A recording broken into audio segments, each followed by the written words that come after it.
Գրանցվել է 98 պատգամավոր, որում կա սկսում ենք մեր աշխատանքները։ Բարև ձեզ հարգելի գործընկերներ, Ազգային ժողովի մեծարգո նախագահ, հարգելի պատգամավորներ, նախ կցանկանայի հավաստիացնել, որ Հայաստանի Հանրապետության կառավարությունը մեծ կարևորություն է տալիս Վերահսկիչ պալատի կողմից իրականացված աշխատանքին եւ նշել, որ մեր համագործակցության արդյունքում այս տարիների ընթացքում բացահայտվել եւ իրենց լուծումն են ստացել պետական բյուջեի միջոցների ծախսման արդյունավետությունը վերաբերող, ինչպես նաեւ այլ բնույթի բազմաթիվ խնդիրներ։ Մինչ հաշվետվության վերաբերյալ բուն ելույթին անցնելը տեղեկացնեմ, որ հաշվետվությամբ ներկայացված բոլոր դրվագները կառավարությունը մանրամասն ուսումնասիրվել են եւ մեկ առ մեկ քննարկվել։ Արձանագրված յուրաքանչյուր խնդրի հետ կապված կան կոնկրետ մոտեցումներ, որոշումներ եւ դրանց իրականացման ընթացքը գտնվում է կառավարության անմիջական վերահսկողության ներքո։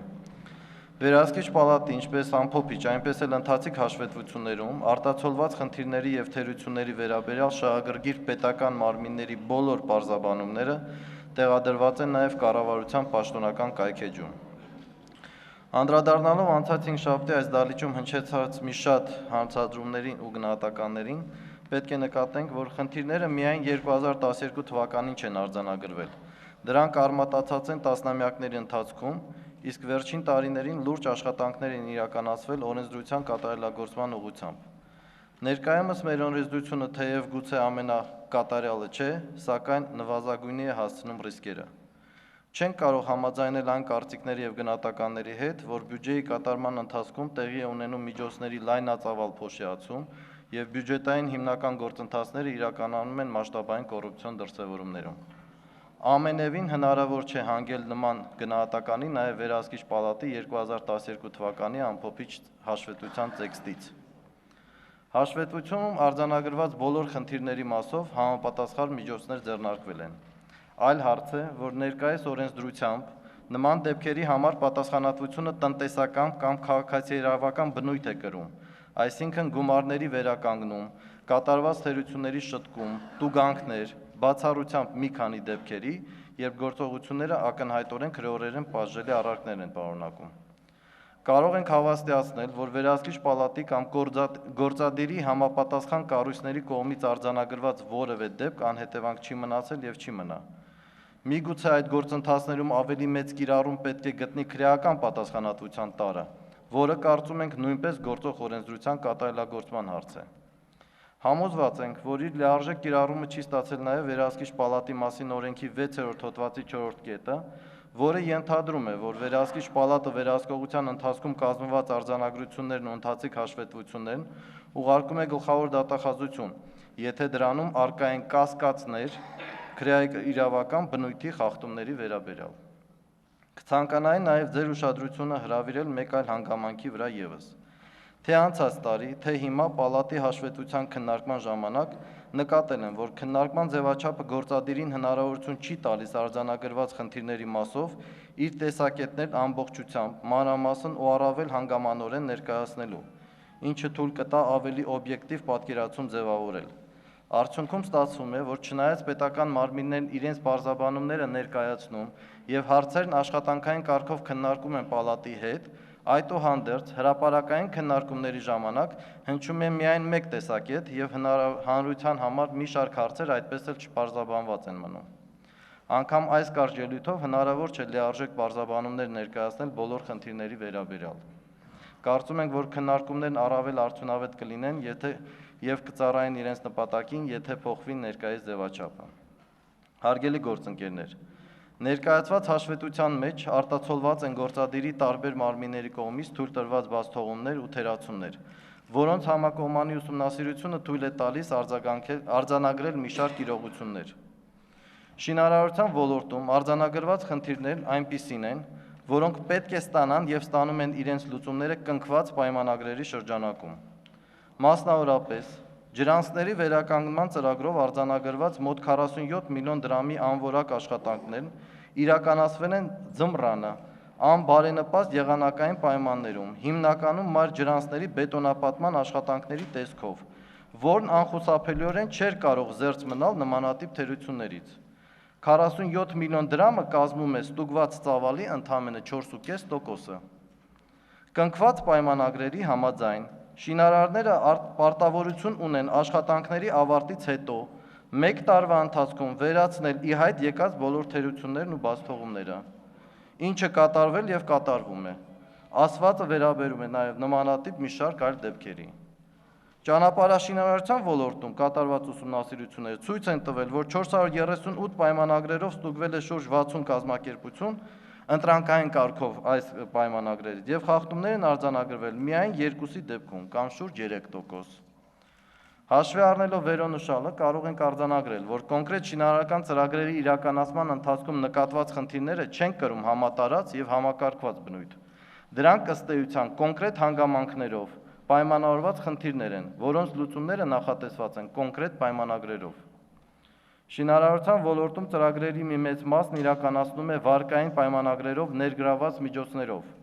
եւ պետք է նկատել, որ դրանց կատարման նկատմամբ եռակի վերահսկողության մեխանիզմ է գործում կառավարության, վերահսկիչ պալատի եւ ֆինանսավորող միջազգային կազմակերպության կողմից։ Այս ծրագրերի դեպքում ընթացակարգերը կանոնակարգվում են այդ կազմակերպությունների հետ կնքված համապատասխան փաստաթղթերով։ Կարծում ենք նաեւ, որ ծրագրերի գնահատման չափանիշների առումով մեթոդական հստակեցումների անհրաժեշտություն կա։ Թերևս պետք է գնահատել ծրագրի ռիսկայնությունը, այսինքն արդյոք նկատված թերությունները կարող են ռիսկային լինել ընդհանուր ծրագրի իրականացման տեսակետից, թե ոչ։ Երաշխիքային ժամկետում արձանագրված թերությունները կամ մեծ ծավալի մեջ փոքր տոկոս կազմող խախտումներն ընդհանուր ծրագիրը չեն կարող ռիսկային դարձնել։ Վերլուծությունները ցույց են տալիս, որ կատարվող կոնկրետ շինարարական ծրագրերը կամ միջոցառումները ըստ էության ծառայում են ի սկզբանե նախանշված նպատակներին, ապահովում են համապատասխան իրավական ակտերով եւ պայմանագրերով սահմանված արդյունքներ։ Այո, կան առանձին դեպքեր, ծրագրեր, որոնց իրականացման ընթացքում գործադիր ինքն է բացահայտել խնդիրներ կապված ծրագրերի բովանդակության ու իրականացման ընթացքի հետ։ Մասնավորապես կարող եմ մատնանշել Գյումրիի տեխնոպարկի ծրագիրը։ Հաշվի առնելով հարցի վերաբերյալ հետաքրքրությունը կցանկանայի ներկայացնել համապատասխան մարմնի կողմից տրամադրված տեղեկությունը ծրագրի ընթացքի մասին։ Այսպիսով, Գյումրի տեխնոպարկ ծրագիրն իրականացվում է փուլային եղանակով։ Առաջին փուլով նախատեսված է Գյումրիի տեխնոլոգիական կենտրոնի ձևավորում, Գյումրիի մանկավարժական ինստիտուտի նախկին տարածքում շուրջ 6000 քառակուսի մետր ընդհանուր մակերեսի վրա։ Ըստ մշակված բիզնես պլանի, կենտրոնը 10 տարվա ընթացքում կդառնա ինքնածածկող, որի արդյունքում կստեղծվեն մի քանի հազար բարձր վարձատրվող աշխատատեղեր, կպատրաստվեն եւ կվերապատրաստվեն հազարավոր մասնագետներ, կներգրավվի շուրջ $50 միլիոն ներդրում, կհիմնվեն բարձր հավելյալ արժեք ստեղծող նոր տեխնոլոգիական կազմակերպություններ։ Այս փուլի ընդհանուր ծախսերը կկազմեն մոտ $10 միլիոն։ Թեև կենտրոնի հիմնական աշխատանքային տարածքի հիմնանորոգումը կավարտվի սույն թվականի դեկտեմբերին, սակայն արդեն արձանագրվել է նաև լուրջ առաջընթաց, մասնավորապես թայվանական D-Link կազմակերպությունը Գյումրիում տեղակայել իր տարածաշրջանային ծրագրավորման կենտրոնը եւ սկսել է սեփական շենքի շինարարությունը։ Կենտրոնի անմիջական հարևանությամբ Գյումրիում իր աշխատանքներն է սկսել այդ Technology ամերիկյան կազմակերպությունը եւ գործում է նաեւ Գյումրի ինֆորմացիոն տեխնոլոգիաների կենտրոնը, իրականացնելով հետբուհական մասնագիտական ժամանակակից տեխնոլոգիական կրթություն։ Մի շարք տեղական եւ արտասահմանյան ընկերություններ արդեն իսկ հայտնել են իրենց հետաքրքրությունը կենտրոնի հիմնական շենքում տեղակայվելու համար։ Առաջին փուլի հաջող իրականացումից հետո միջոցառումներ կձեռնարկվեն տեխնոպարկի մյուս բաղադրիչների, բիզնես պարկի եւ տեխնոլոգիական պարկի ձևավորման ուղղությամբ։ Հավաստիացնում եմ, որ ծրագիրը շարունակում է մնալ կառավարության ուշադրության կենտրոնում։ Մյուս խնդիրը վերաբերում է աջակցություն ՓՄԶ սուբյեկտներին ծրագրին։ Այս հարցը եւս քննարկվել է իրավասու մարմնի կողմից եւ հարկ է նշել, որ տվյալ ֆինանսական աջակցության գործիքի անհրաժեշտությունը առաջացել է հենց այն պատճառով, որ առևտրային բանկերը սկսնակ ձեռներեցությունը դիտարկելով բարձր ռիսկային ոլորտ հրաժարվում են տրամադրել վարկային ռեսուրսներ։ Միջազգային փորձս եւս վկայում է, որ սնանկ գործարարների գերակշիռ մասը առաջի 3 տարիների ընթացքում դադարեցնում են իրենց գործունեությունը։ Տվյալ ծրագրի ընթացակարգերում այսօր էլ են ներդրված այնպիսի մեխանիզմներ, որոնց շնորհիվ ապահովում է հատկացված գումարների վերադարձելիությունը։ Արդյունքում 2006-12 թվականներին ընթացքում ձևավորված սկսնակ գործարարների ֆինանսական աջակցության երաշխիքային դրամագլուխը պահպանվել է ամբողջությամբ։ Բացի դրանից, արդեն իսկ գործում է ծրագրի մոնիթորինգի նոր կարգ, որի կիրառումը նվազագույնի կհասցնի ծրագրի շրջանակներում սկսնակ գործարարներին հատկացված գումարների ոչ նպատակային օգտագործումը։ Պալատի հաշվետվության մեջ արձանագրված թերությունների եւ խնդիրների մի մեծ մասը սովորաբար վերաբերում է գործող օրենսդրության կիրառման պրակտիկային։ Բազմաթիվ են այն դեպքերը եւ ոչ միայն վերահսկիչ պալատի, այլ նաեւ տեսչական մարմինների կողմից գնահատականներ են տրվում ընդունված որոշումների կամ իրականացված միջոցառումների արդյունավետությանը, կասկածի տակ չառնելով գործողությունների օրինականությունը։ Սովորաբար բոլոր այդ գնահատականներն ունենում են բացասական երանգ, բայց կարծում են գնահատելիս միշտ անհրաժեշտ է առաջնորդվել հետեւյալ հիմնական հարցադրումով. արդյոք այդ գործողությունները կամ ընդունված որոշումները կայացվել են գործող օրենսդրության շրջանակում։ Այո, բազմաթիվ են դեպքերը, երբ գործող օրենսդրությունը կոնկրետ հարցի կարգավորման առումով նախատեսում է մի քանի հնարավորություններ։ Օրինակ, գործող հողային օրենսգիրքը այսօր էլ հնարավորություն է տալիս համայնքային կամ պետական սեփականություն հանդիսացող հողերը օտարել մեկնարկային գին սահմանելով հողի կադաստրային արժեքի 50%-ի, իսկ որոշ համայնքներում նաև 30%-ի չափով։ Եթե հողն օտարողն այդպես են վարվում, արդյոք խախտում են օրենքը։ Կարող ենք արձանագրել, որ ոչ։ Բայց արդյոք իրենք առավելագույնս արդյունավետ են օգտագործում օրենքով ընձեռնած հնարավորությունները։ Նույնպես շատ դեպքերում ոչ։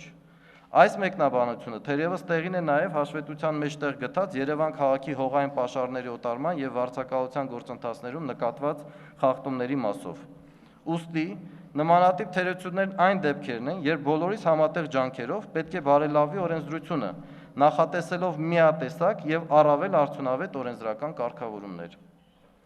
Վերահսկիչ պալատի հաշվետվությունում արձանագրված խնդիրների մի զգալի մասը վերաբերում է օրենսդրությամբ նախատեսված որոշ պարտավորությունների եւ լիազորությունների լիարժեք կամ ոչ արդյունավետ իրականացմանը։ Այստեղ կցանկանայի անդրադառնալ մի խնդրի, որը տարիներ շարունակ գտնվում է գործադիրի ուշադրության կենտրոնում։ Խոսքը տարածքային կառավարման եւ տեղական ինքնակառավարման մարմինների կողմից աղբանության եւ սանիտարական մաքրման աշխատանքներում արձանագրված խնդիրների մասին է։ 2012 թվականին տարածքային կառավարման նախարարության կողմից իրականացվել աղբանության եւ սանիտարական մաքրման աշխատանքների մասով տեղական ինքնակառավարման մարմինների լիազորությունների ուսումնասիրություն, որի արդյունքում կատարված եզրահանգումներն էլ վերահսկիչ պալատը ի դեպ արտացոլել է իր հաշվետվությունում։ Խնդիրը գտնվում է նաեւ տարբեր միջազգային կազմակերպությունների հետ գործնական ուսումնասիրությունների փուլում, մասնավորապես Գերմանիայի զարգացման վարկերի բանկի KfW աջակցությամբ մեկնարկել են Լոռու մարզի Վանաձոր քաղաքի կոշտ կենցաղային աղբի համակողմանի կառավարում եւ Ասիական զարգացման բանկի կողմից իրականացվող կոշտ կենցաղային թափոնների կառավարման բարելավման դրամաշնորհային ծրագրերը։ Այս երկրորդ ծրագրի առանցքային խնդիրն է ոլորտի ազգային ռազմավարական տեսլականի սահմանումը եւ պլանավորումը, տարբեր գերատեսչությունների եւ ինստիտուցիոնալ կարողությունների համակարգումը։ Նկատեմ, որ 915 համայնքներից միայն 516-ում են իրականացվում աղբանության եւ սանիտարական մաքրման քիչ թե շատ կազմակերպված աշխատանքներ, պայմանավորված ֆինանսական, տնտեսական եւ մարդկային ոչ բավարար ռեսուրսներով։ Վերադառնալով հաշվետվությանը պետք է նկատեմ, որ վերահսկիչ պալատի հետ ձևավորվել է արդյունավետ համագործակցության փորձ, մասնավորապես արկա թերությունները շտկելու համար մեխանիզմների համատեղ որոնման հարցում։ Արդեն մի քանի տարի է պալատի ուսումնասիրությունների կենտրոնում է գտնվում պետական գնումների իրականացման եւ գնումների ընթացքում գնագոյացման մեխանիզմների կատարելագործման խնդիրը։ Նույն հարցը նաեւ կառավարության համար է գերակա ուղղություն։ Ինչպես գիտեք, պետական գնումների համակարգում առավելագույն գների սահմանման վերաբերյալ առաջարկությունը ընդունվել է եւ արդեն կառավարության այս տարվա ապրիլի 18-ի որոշմամբ սահմանվել է, որ պետական գնումներ իրականացնող մարմիններն իրենց գնումները պետք է կատարեն միայն արդեն նախանշված գների վերին շեմից ոչ բարձր պայմաններում, իսկ ձեռք բերվող ապրանքատեսակների տեխնիկական բնութագրերը չպետք է տարբերվեն հաստատված պարամետրերից։ Եթե որևէ առանձնահատուկ գնումի անհրաժեշտություն է առաջանում, ապա դա պետք է հիմնավորվի։ Սա վերաբերում է գնումների մոտ 70-80%-ին։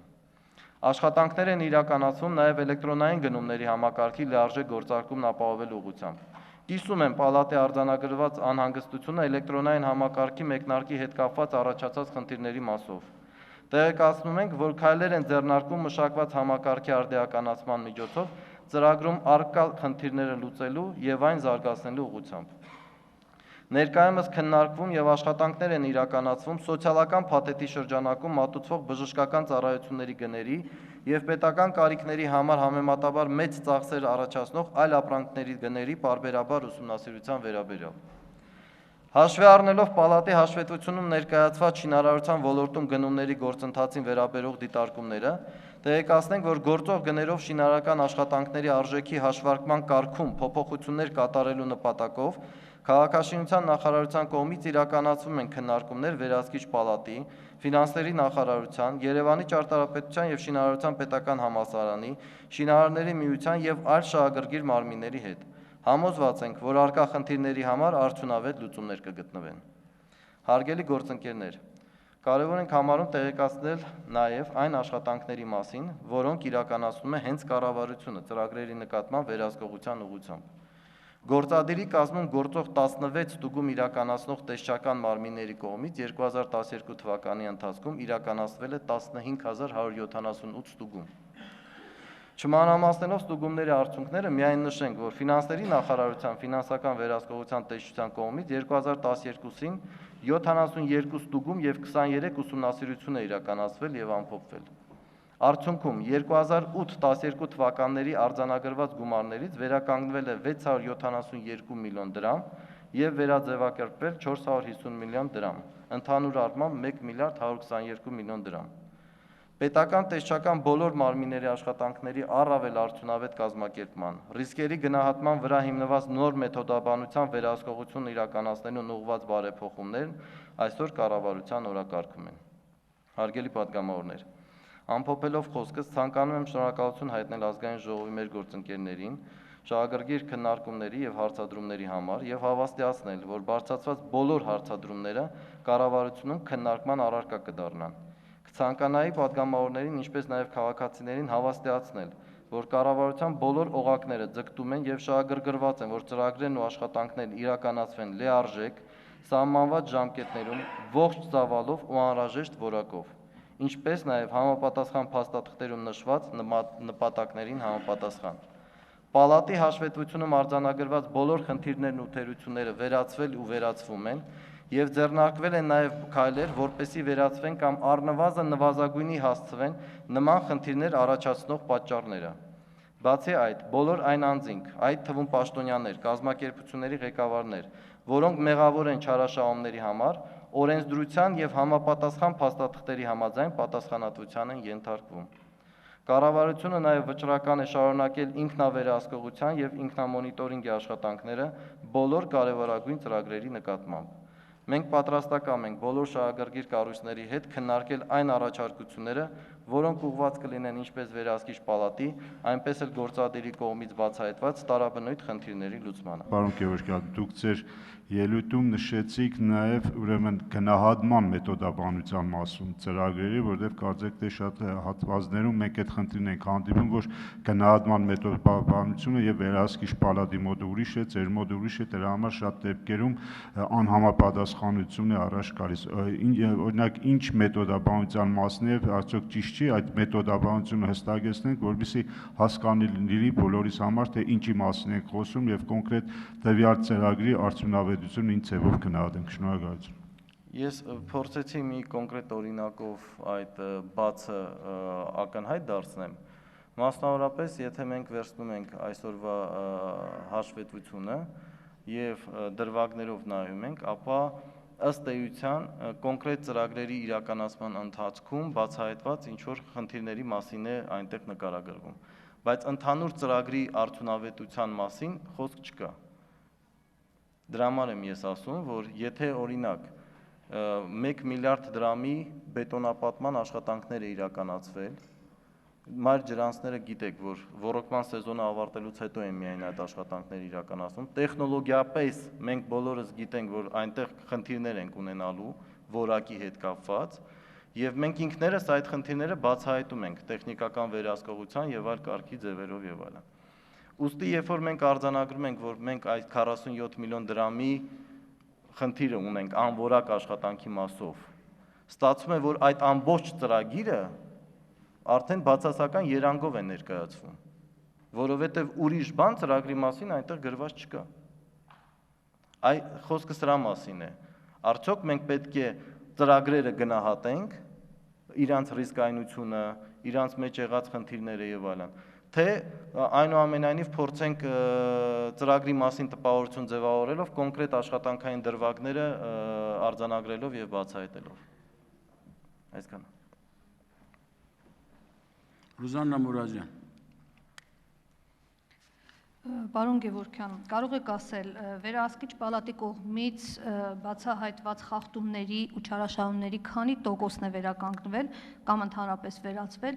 եւ ինչ պետք է արվի, որ ամեն տարի չկրկնվեն այդ խախտումները, կամ գոնե համակարգված լուծումներ տրվեն վերահսկիչ պալատի կողմից արձանագրված խախտումներին, որպեսզի դրանք այլևս չկրկնվեն, սա առաջի հարցը, եւ երկրորդ հարցը, դուք նշեցիք, որ գործադիրի կողմից իրականացվել են բազմաթիվ ստուգումներ,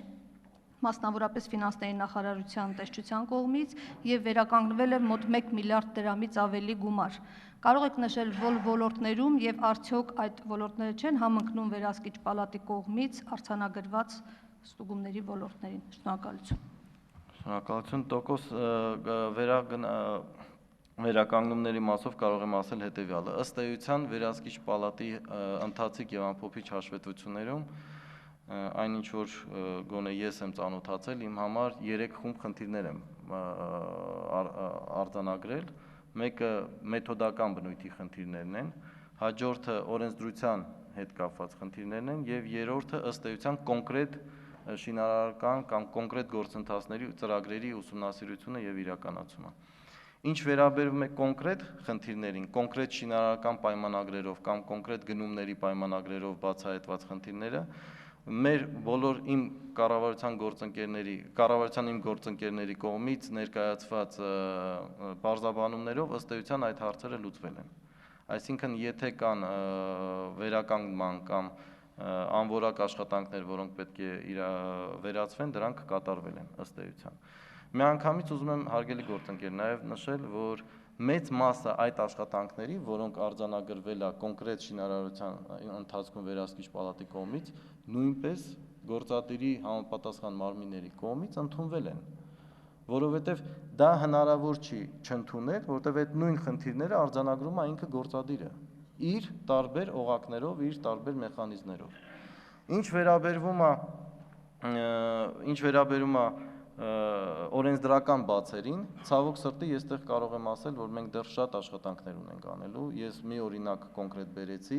եւ այդ արդեն առնվազն գոնե 5-6 տարի մենք դրա մասին խոսում ենք, կադաստրային, շուկայական, որն է, որը չի, ոնց գնահատեց, ոչ չգնահատեց, բայց այսօրվա օրենսդրությունը ցավոք սրտի այդ հնարավորությունները տալիս է եւ ես գոնե չեմ հիշում, որ այս 5-6 տարվա ընթացքում գոնե առնվազն իմ այս պաշտոնավարման ժամկետում որևէ օրենսդրական նախաձեռնություն այս հարցը լուծելու առումով լիներ։ Ինչ վերաբերում է դատա իրավականի հետ կապված, մի թուր կարծիք կա, ես կարծում եմ, եւ սա հենց այն դեպքերից է, երբ որ բանավեճիում պետք է շատերը իրենց համար ճշմարտությունը պարզեն, որովհետեւ իմ գործընկերները Արդարադատության նախարարությունից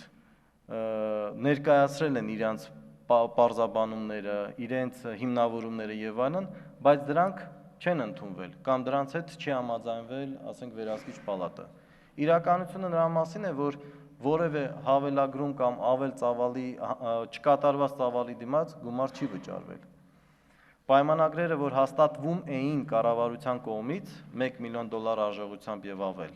ենթադրվում էր, որ մենք ֆիքսում ենք գինը այդ մրցույթի արդյունքներով, բայց մրցույթից դուրս բազմաթիվ ծավալային աշխատանքներ են եղել, որոնք համաձայնեցված վարկառու կազմակերպության հետ իրականացվել են։ Շինարարության ընթացքում նախագծային փոփոխություններ են եղել եւ այլն։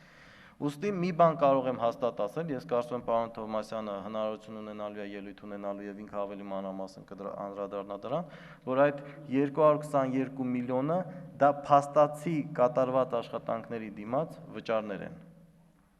Այսինքն այդտեղ խնդիրներ ըստ էության չկա։ Ուրիշ բան, որ հիմա բաժակը նայելուց կարելի է դիտել կիսադատարկ կամ կիսով չափ լցված։